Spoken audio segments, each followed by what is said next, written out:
Hola a todos, bienvenidos a Fisioterapia el Movimiento de Salud. En este video hablaremos de la auscultación pulmonar, es decir, el análisis de los sonidos respiratorios.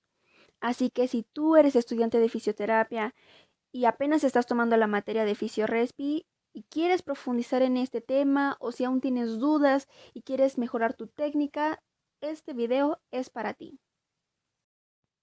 Para comenzar, yo creo que todo el mundo nos pregunta, ¿por qué un fisioterapeuta debe de saber hacer una auscultación pulmonar? ¿Por qué tenemos que escuchar los ruidos pulmonares del paciente? Bueno, esto te lo voy a contestar con 3 objetivos. El primer objetivo de hacer una auscultación pulmonar es tener una exploración física completa y minuciosa para poder después hacer un buen diagnóstico fisioterapéutico, porque con base en él vas a planificar tu tratamiento, que ese sería un segundo objetivo. Tener un tratamiento acorde a la patología o a la alteración que está presentando tu paciente. Y el tercer objetivo sería llevar un control de evolución. Como sabes que si va mejorando o va empeorando tu paciente, bueno, vas a revalorar. Y parte de la revaloración incluye la auscultación.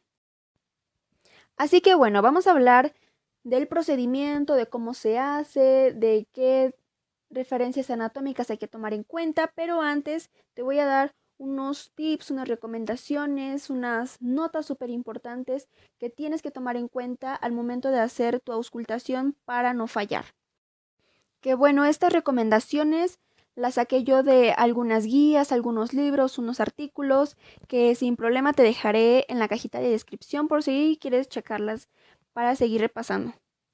Pero bueno, la primera recomendación que te haré, el primer consejo, será que estés en un entorno tranquilo y sin ruido cuando hagas tu auscultación.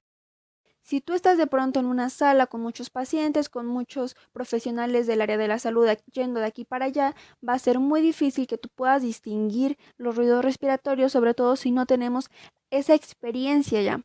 Entonces, el primer consejo es ese, búscate un lugar donde esté el menor ruido posible para que tú los puedas diferenciar bien. La segunda recomendación es que trates de buscarte un estetoscopio de calidad.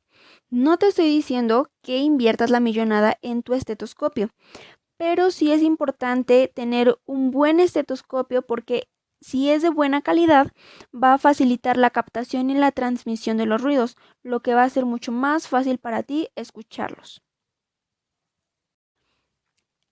La tercera recomendación es que la auscultación siempre debe de ser sobre la piel directamente. Tal vez algunos pacientes por pena, por desconfianza, por pudor, no les va a parecer mucho esta idea, pero es importante que tú hagas sentir en confianza al paciente para que lo puedas hacer de la forma correcta y luego el textil no haga fricción con el estetoscopio y hagas una mala interpretación de los ruidos.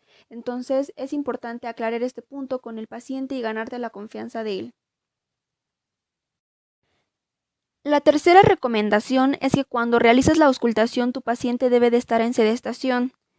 Esta posición va a permitir realizar una óptima comparación de ambos lados, porque favorece la ventilación y movilidad diafragmática homogénea.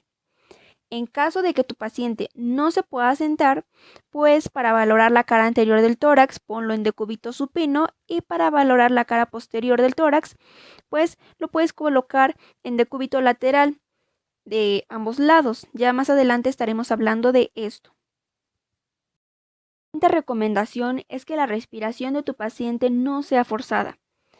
Lo que sí debe de ser es una inspiración y una expiración a alto volumen y alto flujo. ¿Y cómo lo vas a lograr? Le puedes pedir a tu paciente que respire por la boca, pero pues haciendo pausas para evitar que se fatigue.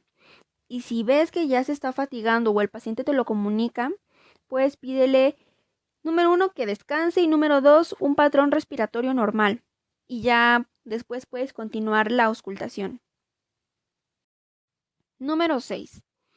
La auscultación siempre de ley la debes de hacer de abajo hacia arriba. Es decir, vas a iniciar la auscultación en las zonas inferiores y te vas desplazando hacia la zona superior. Esto va a ayudar a tu oído a poder escuchar los ruidos graves o los ruidos de baja frecuencia que normalmente se generan en las bases pulmonares. Recomendación es que la auscultación siempre debe de ser simétrica. Es decir, si vas a valorar algún punto en el lado izquierdo, también lo valores en el lado derecho. Esto es una ley que siempre se cumple, excepto con pacientes que no se pueden poner en sedestación. Si tu paciente no se puede poner en posición sedente, lo puedes poner de cúbito supino para valorar la cara anterior del tórax. Entonces ahí sin problemas podrás valorar lado izquierdo, lado derecho. Y si lo que tienes que valorar es la cara posterior del tórax, tendrás que colocar al paciente en ambos decúbitos laterales. Esta posición va a facilitar la transmisión de los ruidos respiratorios del pulmón infralateral. Es decir, si yo quiero valorar el pulmón izquierdo, tendré que colocar a mi paciente en decúbito lateral sobre el hombro izquierdo, de modo que el pulmón izquierdo sea el que quede abajo. Así que es importante que el pulmón que estés valorando quede en posición infralateral con respecto al otro. Esto es gracias a que esta posición mejora la ventilación y además aumenta la densidad del parénquima pulmonar por efecto de la gravedad y de esta forma mejora la transmisión de sonidos. Y ya la última recomendación que te hago es que hagas una aplicación firme del estetoscopio sobre la piel del paciente. Porque si de repente titubeas y apenas toca el estetoscopio la piel del paciente, segura esa fricción que hace la piel con el estetoscopio va a producir otros ruidos que nos van a confundir. Entonces es importante que seas firme al momento de aplicar el estetoscopio. Y bueno, ahora sí vamos a hablar de lo más importante. ¿Cuál es la secuencia que debo de llevar para hacer una correcta auscultación pulmonar? Bueno, antes que nada, fíjate que el dibujo que tenemos acá es una vista posterior de una persona adulta, a la cual le vamos a dibujar 3 líneas.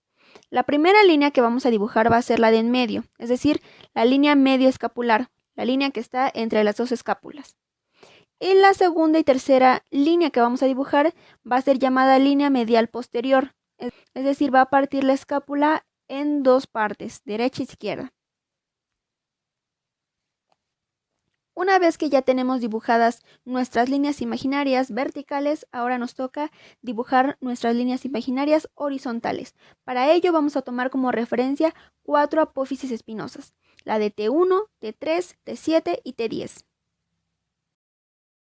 Y si se fijan bien, hemos hecho una especie de cuadrícula en la espalda del paciente. Y para poder auscultar bien hay que recordar los 2 puntos que ya habíamos mencionado. Hay que valorar de abajo hacia arriba y también hay que valorar de una forma simétrica. Es decir, si valoro lado izquierdo, también valoro lado derecho. Dicho esto, ya podemos decir cuál sería la secuencia para hacer una auscultación correcta. Así que primero vamos a poner un 1 del lado izquierdo y un 2 del lado derecho. Luego un 3 del lado izquierdo y un 4 del lado derecho. Y si se dan cuenta ya valoramos todo el cuadrante inferior. Nos damos un cuadrante arriba y valoramos en quinto lugar del lado izquierdo y en el sexto lugar del lado derecho. Nos damos otro cuadrante arriba y valoramos en séptimo lugar el lado izquierdo y en octavo lugar el lado derecho. Ahora nos surge la pregunta, ok, ya sé la secuencia, ya sé el orden, pero entonces, ¿qué estoy valorando? Bueno, los cuadrantes 1 y 2 corresponden al lóbulo inferior, en su segmento inferior. Los cuadrantes 3 y 4 también corresponden al lóbulo inferior, pero en el segmento lateral. Los cuadrantes 5 y 6 corresponden al lóbulo inferior en su segmento apical. El cuadrante 7 corresponde al lóbulo superior en su segmento apical y el cuadrante 8 también corresponde al lóbulo superior, pero en su segmento apical posterior. Y ya que auscultamos la cara posterior del tórax, ahora nos toca auscultar la cara anterior del tórax. Siempre va a ser en ese orden, primero la posterior y luego la anterior. Pero antes, mira que el dibujo que tenemos acá es una vista anterior de una persona adulta, a la cual le vamos a dibujar 5 líneas verticales. La primera línea va a ser la línea esternal, va a pasar por la mitad exactamente del esternón. Luego sigue la línea mamaria medioclavicular. Como su nombre lo dice, va a dividir la clavícula en 2 partes iguales. Y finalmente tenemos la línea axilar anterior. Y ahora vamos a dibujar líneas horizontales. Y para poder dibujar la primera línea horizontal vamos a tomar como referencia la primera costilla. Para la segunda línea horizontal vamos a tomar como referencia a la costilla número 6. Y para la tercera línea horizontal vamos a tomar como referencia a la costilla número 8. Y listo, si nos damos cuenta tenemos una especie de cuadrícula nuevamente, al igual que en la cara posterior. Y ahora, para no perder el hilo, la continuidad de lo que veníamos haciendo en la cara posterior, vamos a continuar con los números en los que nos quedamos. Entonces vamos a poner un 9 del lado izquierdo y un 10 del lado derecho, un 11 del lado izquierdo y un 12 del lado derecho. Si nos damos cuenta, ya igual cubrimos el cuadrante inferior. Nos vamos un cuadrante arriba y ponemos un 13 del lado izquierdo y un 14 del lado derecho. Otra vez un cuadrante hacia arriba y ponemos un 15 del lado izquierdo y un 16 del lado derecho. Y si otra vez te estás preguntando qué rayos estoy explorando, bueno, en el cuadrante 9 y 10 estarás explorando al lóbulo inferior en su segmento anterior. En el cuadrante 11 estarás explorando el lóbulo medio. En el cuadrante 12 al lóbulo superior en la língula. En el cuadrante 13 y 14 al lóbulo superior en su segmento anterior. Y en el cuadrante 15 y 16 estarás explorando al lóbulo superior en su segmento apical. Y listo, la verdad es que aunque parece muy complicado y parece mucha información y mucho de memorizar, solamente con la práctica podemos mejorar. Así que yo te invito a que practiques a más no poder. Pídele a tu primo, a tu papá, a tus hermanos, a quien sea, que te deje dibujarle estas líneas imaginarias con un plumón, que te pongas a repasar algunas referencias anatómicas, que te dejen auscultarlos y que eduques así a tu oído para que después, cuando llegue un paciente con un patrón respiratorio anormal, con ruidos extraños, tú sepas identificar estas alteraciones en él y para ti sea mucho más fácil dar un diagnóstico certero. Espero que este video te haya ayudado a repasar tanto como me ayuda a mí. Nos vemos luego.